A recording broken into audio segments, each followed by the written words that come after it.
Olá pessoal, eu sou o professor Tancredo Braga, sou professor de História e hoje nós vamos estudar sobre o primeiro reinado, a ascensão e queda de Dom Pedro I. Desde que recebeu a coroa, Dom Pedro I tentou concentrar em suas mãos o poder. Conseguiu, mas não por muito tempo, é o que vamos ver na aula de hoje.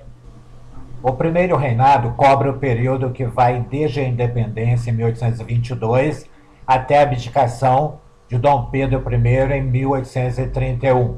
Durante esse período de grande instabilidade econômica e política, o Brasil consolidou sua independência, escrevendo sua primeira Constituição e caminhando para a instalação de um governo brasileiro de fato.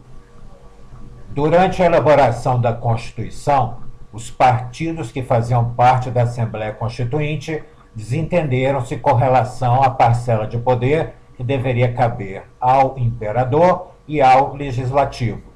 Diante das ameaças de limitação ao poder imperial, Dom Pedro I dissolveu a Assembleia Constituinte e nomeou um Conselho de Estado para elaborar a Constituição.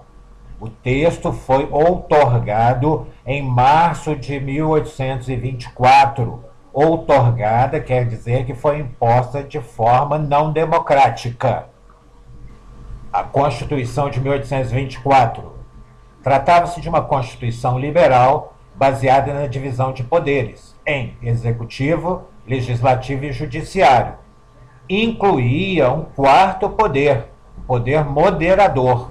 O poder moderador era de uso exclusivo do imperador e lhe dava o direito de pessoalmente nomear os senadores, dissolver a Câmara dos Deputados, convocar reuniões extraordinárias do parlamento e suspender os juízes. O regime adotado foi o monárquico, constitucional e hereditário.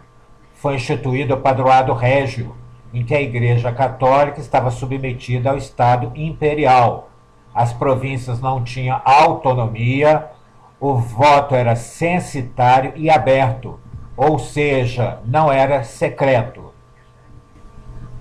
Além do choque com a elite latifundiária expresso durante a elaboração da Constituição de 1824, uma série de outros fatores contribuiu para a diminuição da popularidade de Dom Pedro I durante o seu governo.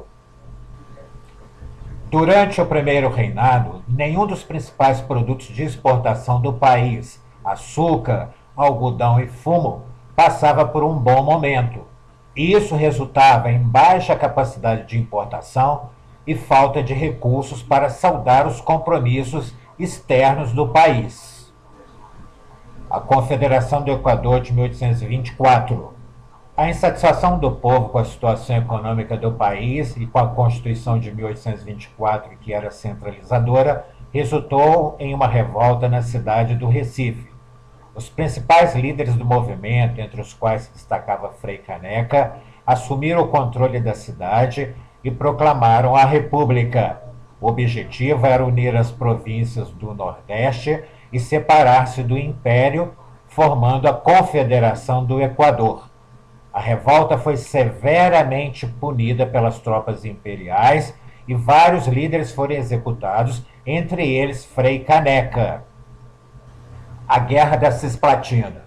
Em 1825, os uruguaios se rebelaram contra a dominação brasileira, que tinha sido imposta por Dom João VI, que anexara a região sob o nome de província Cisplatina. Com o apoio dos argentinos, os uruguaios se declararam independentes. Dom Pedro I, mesmo contra a vontade das elites brasileiras, enviou tropas e a guerra se estendeu até 1828.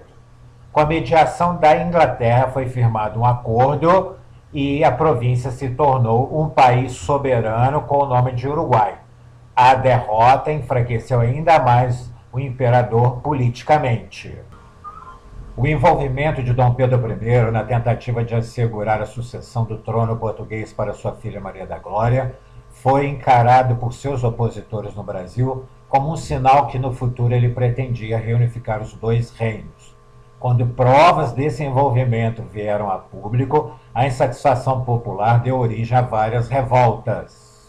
Em 1831, quando Dom Pedro I retornava ao Rio de Janeiro de uma viagem a Minas Gerais, manifestantes portugueses que o defendiam entraram em confronto com brasileiros que se opunham ao monarca, numa série de eventos batizados de Noite das Garrafadas. Diante da ameaça de que novas revoltas pudessem acontecer, Dom Pedro I abdicou em 7 de abril do trono brasileiro, em nome de seu filho Pedro, então com 5 anos. Voltou para a Europa e foi coroado rei de Portugal como Dom Pedro IV. Até que o herdeiro do trono brasileiro adquirisse a maioridade, o país foi governado de forma provisória, as chamadas regências. O período regencial será objeto de estudo em um próximo vídeo. Um abraço e eu aguardo vocês lá. Até lá!